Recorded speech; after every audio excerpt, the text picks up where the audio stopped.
it's your girl Diamond back with my own new review of Married to Medicine. We have waited a long time for them to return. This is my first time reviewing it, and I've been an avid watcher. So let's get into it. We start off with seeing Simone and Jackie. It's so nice to see them riding in the car together, and they're in a really good place after not being in such a good place for the last 2 years. You know, the last 2 years of the season, it's been a lot of strain on their friendship, along with the issues with Buffy and the friendship with Heavenly, you know, because Jackie wanted Simone to defend her against Buffy, but Jackie was wrong in what she did. And Jackie viewed her friendship with Heavenly as equal to her friendship with Simone. But it's kind of like, you know, Simone longer, way longer, over 10 years, you know what I'm saying? And you viewed that with her few years with Heavenly, so that was pretty much heartbreaking. And they both put in the work, you know. Simone had to let go of being petty, and Jackie had to let her pride go. So now they are arriving at Jackie's house. They see their husbands going over a vehicle, an old 1960s car that Curtis is trying to sell to Cecil. And Simone puts on this funny commercial about you can have this car for free, and if you take these two men off our hands with no exchanges, no refunds, go ahead, you know.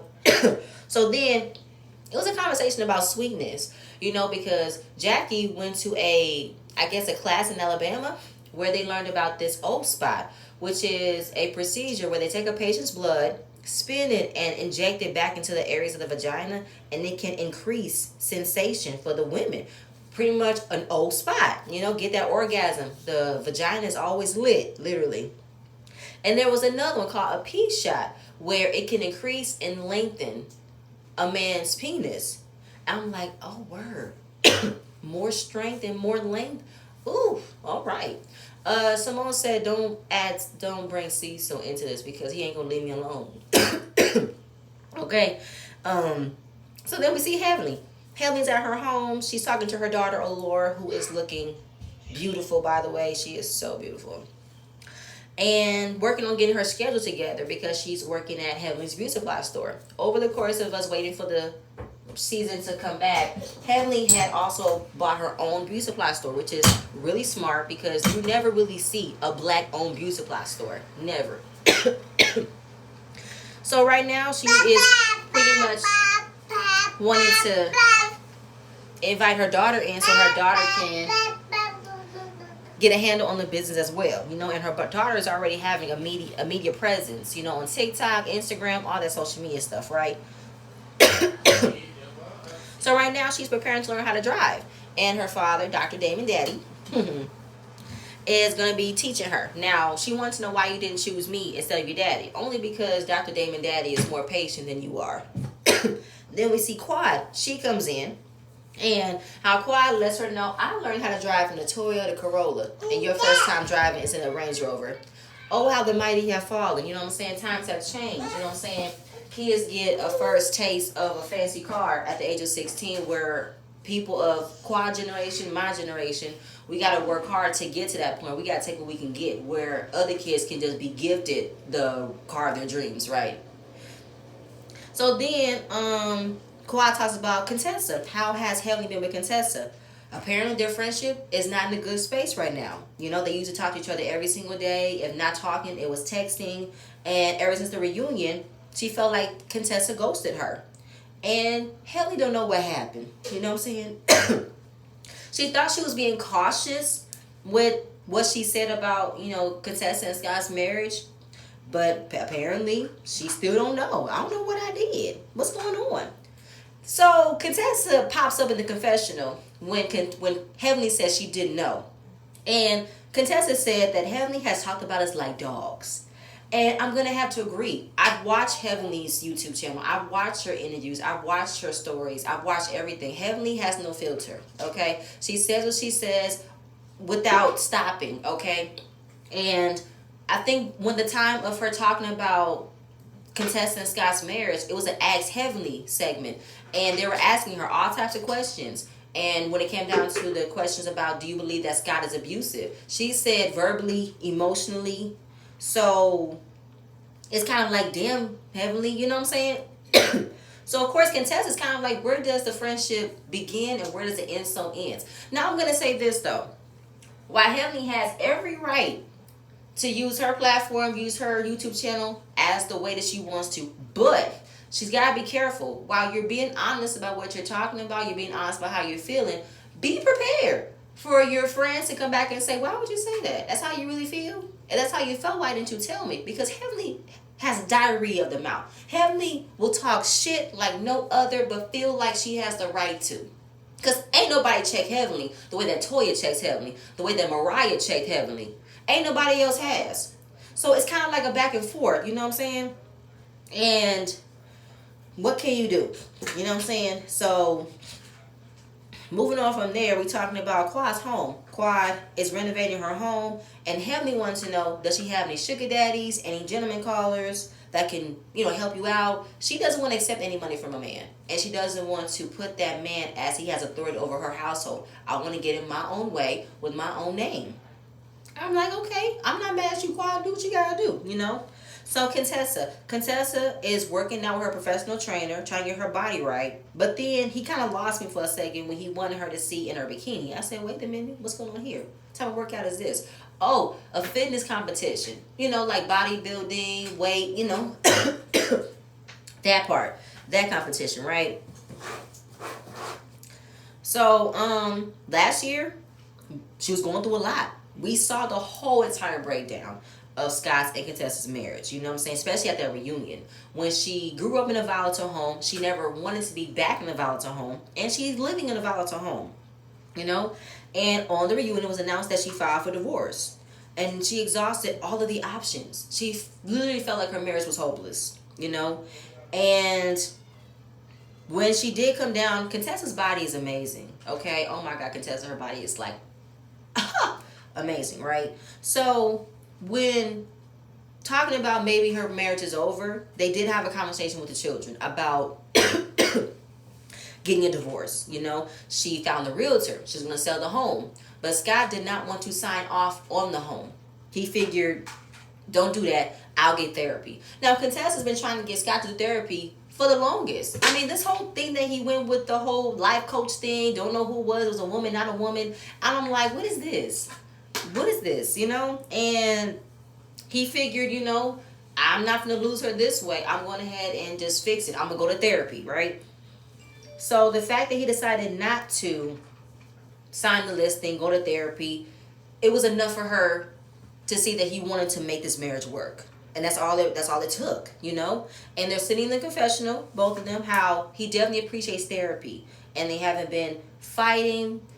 They've been fighting fair. No volatile. And obviously, as soon as he sees Contessa being touched by this very muscular action figure man, I mean, his arms are like, oh my God. I'm like, will your arms move? Like, I literally feel like he's one of those action figures, where like you just move him left and right, one of those G.I. Joe figures. That's what he was given, his muscles. Like, God damn. No more arm day. No more arm day, okay? You're done with the arms. And I can tell that Scott was like, I better shape up. Because if this man is in front of my wife, I know for a fact she can definitely find better. And we know Contessa can find better. We know that. So basically, Contessa is finding another passion that she wanted to do. She used to be in the pageant world. And she had a 2002 Miss Missouri USA ticket. And this was before she went into the military. She was a finalist. So she wants to get her pageant body back. Now, she said that she's not trying to be single again, back on the prowl. But she wants to get into a situation or be back to where she has to be in her singleness, start her life over, then she'll be well equipped. Meaning, she will have the body to do it. And I'm like, Contessa, are you trying to set up that you're only going to stay in this marriage for so many amount of years until you're ready to say, I'm done now? Because right now I got the body that I want. I got the confidence that I want. I'm making my way downtown, walking fast, faces fast, and I'm homebound. Like, that's what I'm getting from you, Contessa. I was like, wait a minute. No, she didn't say this in the confessional. That she is literally like saying it without saying it. I'm going to stand for this marriage for the sake of my kids for a little bit longer and possibly for a storyline until I get to the point when I'm saying I'm done. That's what I got. That's what I got. Okay. After that, I was like, okay, sure. I'm not mad, Contessa, because you are a beautiful woman. You can definitely find a better man, whatever you want to do. I can see it. Moving on. So Quad bought a brand new home. She's not in the townhome anymore. And we see her dolls and her nephews. And her nephew came down and said, I want cereal. She said, excuse me, may I have cereal? Very good. I'm dealing with that right now with my 5-year-old. He automatically wants to say what it is, but he's not asking. I have to remind him, may I have some chips? Mom, can I have some cereal, please? Can I have some more juice, please? This was like a flashback. I literally had this conversation yesterday. And considering the fact this was the cute little chubby faced nephew from her other home with the big hair. I'm like, oh my God, he's so handsome. He's so cute, little 6-year-old self. And basically, he's learning how to tie his shoes because Quad is tired of tying his shoes for him. And now she has a full home. I think, yes, full home. Her mother moved in and her nephew Mason moved in full time. She purchased a 6-bedroom, 9-bedroom home, 14,000 square foot, okay? And her home is gorgeous. It's beautiful. A beautiful island. And then when she talked about how she can do some things on that island, she said, hold up, wait, my nephew might come in and say, Auntie, I want a snack. Hold up, Auntie is a snack right now. Give me a second, okay? So they recently went to a parent-teacher conference. And her nephew is doing really well, but he's having trouble staying focused. And she wants to know, what is he thinking about? And he started to get emotional, and he thought about his father. And he started crying. Her mother started crying. And I remember this. This was last year. I think Quad put out a post, or one of the Instagram posts said that Quad's brother died. Her brother died last year at the age of 34 due to complications of the heart. And her brother was like her baby. She took care of him. I was like, oh my God, Quad, I'm so sorry. I remember this. So young. I'm so sorry. So it's still a hard time, Still trying to get through it. They're going to be strong for one another. But at the same point in time, he cannot let this not keep him focused on school. Your father's still here with you. He wants you to do good. He wants you to make him proud. Stay focused, okay? Don't worry about this. We got you, right? So, Anila. We got Anila. This is her second season. I'm going to give Anila another try because she actually wasn't that bad. I just hated the dynamic between her and Toya. But let's see what Anila going to bring in her second season, So, we see Anila's finished home. She was building her home last season, and it took them 3 years to build. It was a lot, especially during the pandemic. And they happened to go over budget. Originally, it was supposed to be, 1.5, and then it went to 2 million, then it went to 2.5 million. And when the producers wanted to ask Kieran how did he feel, like, what would you describe your dream home? He said regret. She looked at him and said, really? I mean, the stress of it alone, same point of time, he's the one that got to put the money in for the home. So yes, regret. He regretted. And it's in their culture to bless their home with close-knit family or bringing in good spirits in their home, right? So the priest came to say the prayers, and the producers wanted to know, what are these prayers to Anila? Anila said, I don't know. I'm American. I don't know this. I don't. You know what I'm saying? They're like mantras, I'm like, Anila, what is, like, I'm all for it. Listen, I love Indian. I love Bollywood. I love the colors. I love the saris. I love the henna. I love it all. I want to know more. And it makes me think of Mariah. It really do. And the fact that they ask you, what do the prayers mean and what does the custom mean when you bring, good spirits in your home? You said, I don't know this. I'm an American. Anila, don't start with me. So then they had a cow come in, right? And the cow is pretty much a present from the gods because they provide food, cheese, milk, everything. And while they were guiding the cow into the home, the cow was pretty much slipping on like the runner or the carpet or something. I'm like, y'all better move this for this cow trips. And the cow makes it poop. But apparently, it's another gift, I'm not cleaning that up, but I'm going to take the gift. You know what I'm saying? We thank you. I think the person who brought the cow and cleaned it up was the housekeeper. I ain't cleaning that shit. I'm sorry. I am all about embracing the culture. I am all about this. But if I got to bring a live animal into my home and I got to worry about them shitting, oh, no, ma'am. No, I'll just put some blessing oil throughout the walls. I'll just do that. Okay. So then we see Toya. Y'all love Toya. I'm sorry. I know that people are not really a fan of Toya based off of the decision that she made when it came down to her and Eugene's money and what does Toya do besides being on the show. But I like Toya a lot. I just love how, real she is sometimes. I love how she is straight no chaser. I just love it. You know what I'm saying? I just cannot not do wrong. I feel like Toya can never do wrong in my eyes sometimes. you know? So we showed her, last season how she had her dream home, right? But now she's in her rental house, nice rental home. So she's trying to clean up some mess her son made, and she wanted them to come down to clean it up and also get their books, right? He took the elevator. This rental home came with the elevator. Toya told them, you better not be in that elevator. So like the last time, living out her best life in her dream home in 2018. Found a home, right? Build it up. But sold it. Now they purchased an empty vacant lot. They're going to build another dream home in 2023. They moved up the street and the home had an elevator and she felt like the kids are abusing the elevator. Like just walk down the stairs, you know what I'm saying? And she thought that the other home did not have what she wanted. It did not have this, it did not have this, not pool, not this, not tennis court, all this and that. She thought that it wasn't a big enough space for adults and kids. I'm like, Toya, what type of space do you have in your brain? Because I feel like that house you were living in had enough space. Enough space, enough amenities, enough everything for you, Eugene, and them two boys. What space do you need? Okay? So basically, I think she had like some type of self-reflection or self-discovering epiphany that the home isn't where they lived. Her home is her family. And she's not attached to a home. And I just feel like, you know what, Toya? I'm all about that, but I want you to be still. I really, really do. I want you to be still in something. And I've already been keeping up with what you have going on. You're going to be introducing into the rest of the season.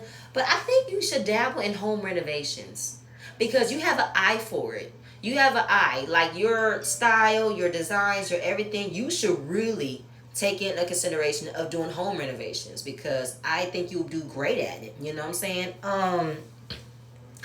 But that's the one thing that I hated about, Toya. I just want Toya to be still sometimes because while you're in a much better position than anybody else is where you have the ability to find a home, buy a home, build a home, and then less than 2 years later you're selling it because you want the same price you paid in the home to be put back into your pocket. You're not going to always get that. You know what I'm saying? And I know the Atlanta market is like, going up right now.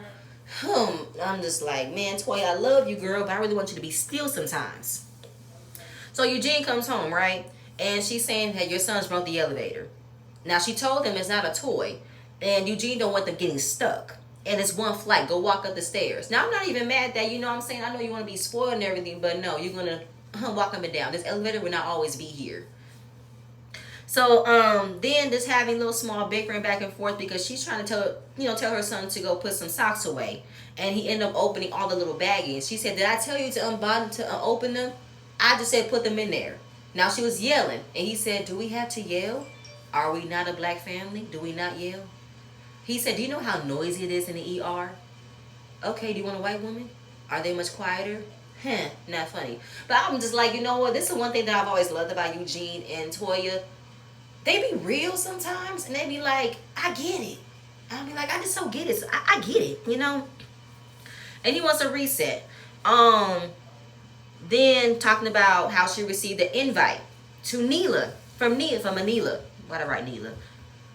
She dropped off an invite to her housewarming, but her son was the one who walked up and answered the door and gave the invite. And she said from the car, "Hey girl, hope you can come. I only come because of him, because he actually gave me the invite." And of course, knowing that Anila and Toya had a rocky point in their relationship last season, we know. So right now she says her and Anila are really good. They're cordial. It takes work. It takes time. And she's wondering, how do you feel about it? He felt like there was no bad intentions. You shouldn't go in there with bad intentions. And I feel like if someone wants to put the effort into inviting me somewhere, I'm going to put the effort into being happy and thankful. And Toya said, "I'm so happy you see the best in people because I'm learning about that myself right now." Oh, I love Toya. I can't help it. So, Anila is preparing for Diwali, which is a celebratory of the new year, new friends, new hope, bringing out all of the negative energy, all of the bad juju, all of that, you know. And pretty much getting all of her family and friends together for this event. And of course, you know, we see Quad there, you know, preparing it with her. And Contessa wasn't interested in going only because, you know, she wants to see Anila's new home, you know. She wants to. But she's not really in the mood to seeing Heavenly. And she feel like, you know, I just don't want to keep on reminding what my boundaries are.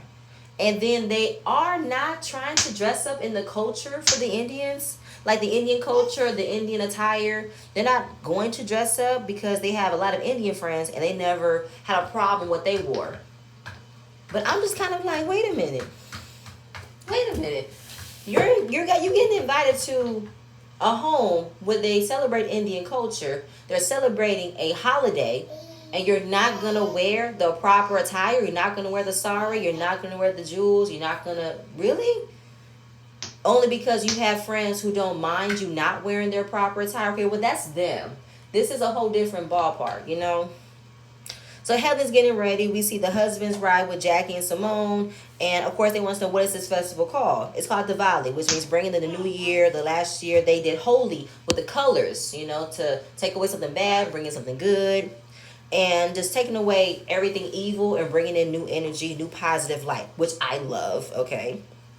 So like I said, we see everybody arriving. Quad was getting a henna tattoo. And then when Curtis or Cecil touched Quad's hand, he messed it up. Didn't know it was wet. So he had to go back and get it fixed. And Heavenly introduced her friend Audrey, the real estate attorney, and her husband, who's a dentist. They went to HBU, Howard University. Now, in the trailer... We saw the trailer, what's going to happen in the season, and we saw Audrey and Toya having a screaming match back and forth. So I want to know what that dynamic is going to be. Then Neela and her husband, they walk down the stairs, and then Heavenly, far away from Dr. Damon Daddy, can't see him, and she said, who are all these women all about my man? Why are they all up in his face? And Clyde was like, girl, you know Monique, that's Anila's friend. I know, why all up in his face? They should be in his face. The way that they panned how close he was to that woman, she wasn't in his face. There was a distance between them. Now she said, I'm not jealous. I'm not insecure. I just know why they're in his face. Oh my God. And then Kari, she said it to Dr. Damon Daddy. Heavenly is worried about you talking to other women. And let me see if I can do this right. Dr. Damon Daddy. I don't know why. She has nothing to worry about. I am completely faithful. And of course, she's the only woman I would ever talk to. I love Heavenly. I'm sorry. So, basically the producers asked Damon, does he have any female friends? And he said, not really. She said, what you mean not really? He said, I don't have any, not really. But you said not really. That's implying that you have a female friend that's in the running. He said, no, I don't have any friends. I feel like that's the kind of truth, though. He don't have any friends.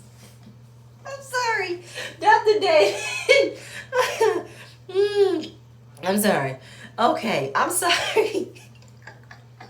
It's so funny to see Dr. David talk, and he looked so stressed and so tired. And it's not even because of work, it's because of Heavenly constantly questioning him. It's hilarious, you know what I'm saying? He said, I don't have any friends that are women. No, I don't. You have nothing to worry about, Heavenly. So after because Kari was telling her, you ain't got nothing to worry about. It's been over 25 years. He loves the ground you walk on. And Heavenly looked at her and said, oh, I'm not worried about it. I'm not. You should be worried about it because your man over there, you need to worry about making sure he's happy. Because right now, you might be wanting to stick your tongue on something else. I was like, see, Heavenly, that's the problem. You need to stay out of my marriage. And if she wasn't worried about her marriage because, you know, you got your man who's acting crazy and worried about somebody else might be doing something to him. And I'm like, see, this is what I be irritated with Heavenly sometimes. I said, what did Kari do to you for you to come back at her and say she needs to worry about what her man doing? I swear, like, Heavenly, you keep saying that you're not insecure, you're not intimidated, you ain't got nothing to worry about. I don't know. I'm just saying, Heavenly. I hate that you always go through that route. And the first thing you do when you talk about how a woman needs to make certain that her husband will do nothing, it's always implying that it's a woman's fault. That if the man stepped out, it was something that she didn't do. As if the man could be just an ain't shit ass man and he just couldn't keep what he wanted. You know what I'm saying? Like he wanted his cake and hat. Like that shit. That's ooh. It's like Heavenly be funny, but then Heavenly gets on my nerves sometimes. And I hate that. I really, really do. And then of course, remember last season when she wanted to correct Kari by calling Dr. Damon daddy? Well, Heavenly, that's your fucking fault. I'm sorry, curse. You should not have been you should have been praising Dr. Damon daddy to everybody. Like you automatically open up with calling him daddy in front of everybody. Girl, you can't get mad at somebody else calling him daddy. You the one who opened that door calling him daddy. That's just, sorry. I said, well, that's your fault. That's your fault, Heavenly. So, Heavenly put her 2 cents in like she always does. And, so the DJ introduces Anila and Kieran, but he did not correct it and introduce Anila and Dr. Kieran. Because he said, I'm a doctor. Put some respect on my name. And he didn't correct it. So Contessa and her husband comes in and I was mad. I said, Contessa, I know you did not come in this Party City outfit. It's not Halloween. You look like one of the dancers from Michael Jackson, Remember the Time. No, this is not the right attire. What are you doing? Your body look amazing though, but this was not the right attire, sis. This is not Halloween. And that was with Anila. Like she did not understand the assignment. She got to Party City and grabbed the nearest outfit. That's what she did. And I'm like, really, Contessa? I'm like, girl. Excuse me, if you did not want to wear the traditional attire for a Indian ceremony, then you should have wore a simple cocktail dress, a simple colorful dress. If you wasn't gonna wear the appropriate attire, like I couldn't, no. So Contessa is not ready to talk to Heavenly right now. She's not, because she wants things to be done differently, and she wants Heavenly to look at the relationship differently as well. Will she be open to doing things differently? So then Toya and Eugene pull up in the golf cart so they can have the ability to just roll up and roll out whenever they want to, have an escape plan, right? Now, Toya arrived 2 hours late. Anila knows. I'm like, okay, she's 2 hours late. You're up the street. But work in progress. Baby steps. At least she showed up. That's all I can ask for. And I'm going to move on. So she shows them, gives them a tour of the home. And then finding out that the furniture, every furniture that was furnished in her home was free. Because she blogged it all. And it was free. I said, what? And her husband was extremely surprised that almost $500,000 worth of furniture was free. I said, Anila, what you doing? Can I do what you do, Anila? You blog, right? Let's see, I'm trying to get to that blogging stage. And I know that you do get free gifts. You get a little bit of endorsements. You get a little bit of free. I want that. $500,000 worth of furniture you got for free? What's your secret? I want to know. And I also want to know, how did you get this amount for free? Were you already, advertising for these people? And I just want to know the publicity. Like, I just want to know, Anila. I'm like, what? Is it for real? Is it real? Is it true? I just want to know. Just want to know. Just want to know. That's all I want. I just want to know. Okay. So, all the men hang around. They talk about what's been going on and how it would have been 3 years the home has been built by the next month. So basically, Toya's looking for some liquor. They didn't have any. She pretty much, having small conversations with Anila, saying how's everything going. You love the home. It's beautiful. Small steps, I'm not mad.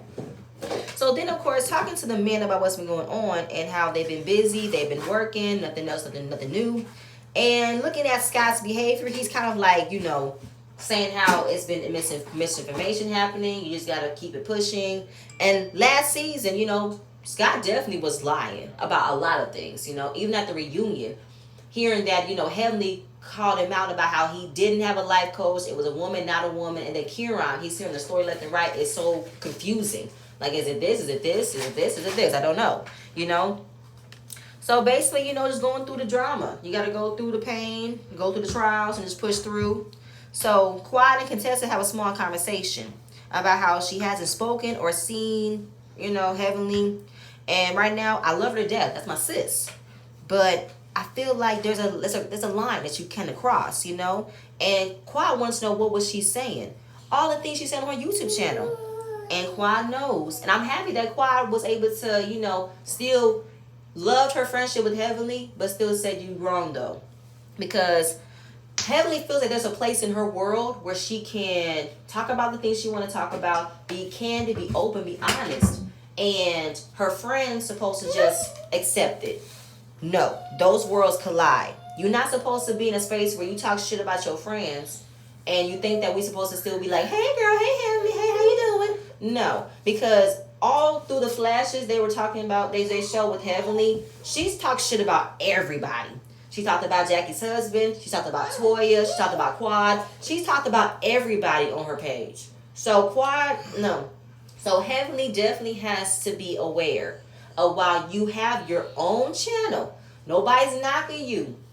But you got to be mindful of the things that you say. Even if it's you being honest, it's a way about you being honest. And you cannot expect for other people to be like, damn, that's how she feels? No, for real, that's how she feels. That's how you feel? Why haven't you said nothing? You know, Heavenly goes below. She does too much. And it's like you like it, but then you don't like it. So it's kind of like, what do you think, what you going to do about it then? So, she don't want to talk to her today. It's not the right time. And then, of course, the whole thing about her being abusive. Not her being abusive, but for Heavenly talking about Scott being abusive. And how it's kind of bad on his reputation because he's a doctor. You've been around him for 5 years. You know he's not abusive. While it's not being shown physically, little things could be picked up. The way he speaks to you, the way he gaslights you, that could be viewed as abuse. I mean, abuse is all different forms. It's emotional, mental, financial, all of that. There's ways where it might have been something that you never paid attention or never thought about, and it's like someone else caught it,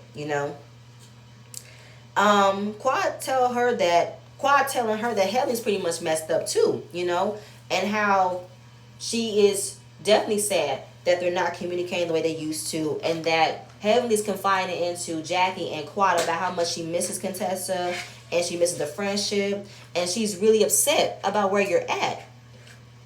And Contessa said, but she hurt my feelings, and I'm supposed to care that she's upset? That's not fair.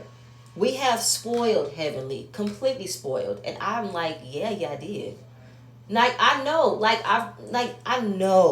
I get it, but damn, can't always pass it off. We can't always, say that's just Heavenly. No, it's not just Heavenly. Sometimes Heavenly needs to be checked. Sometimes Heavenly needs to be understanding, okay? So then Anila had an outfit change. She was doing her Indian dance. She's been dancing since she was 2 years old. And then Simone said, I think she had to Toya or somebody, said, this bitch ain't got no rhythm. Oh my God, I love Simone's quick puns. I love it. I love Simone. So while enjoying this time with friends and family, her husband loves it. He talks about this home being their forever home. Anila said, you called me off guard with that. He said, it's our forever home. No, it's not. I'm like, oh shit, here we go. But y'all, that was the first episode. I didn't mind it. I thought it was really nice. And when they showed the upcoming weeks of what's to come, I'm here for the Heavenly intervention. I really am. I'm so here for it, okay? This is Heavenly's turn. It's Heavenly's turn. I swear. I'm so excited that this is going to be Heavenly's turn. I really am. I'm sorry. But y'all, that's it. That's all I have. Please stay tuned for the next video, and I'm going to see you guys later. Bye.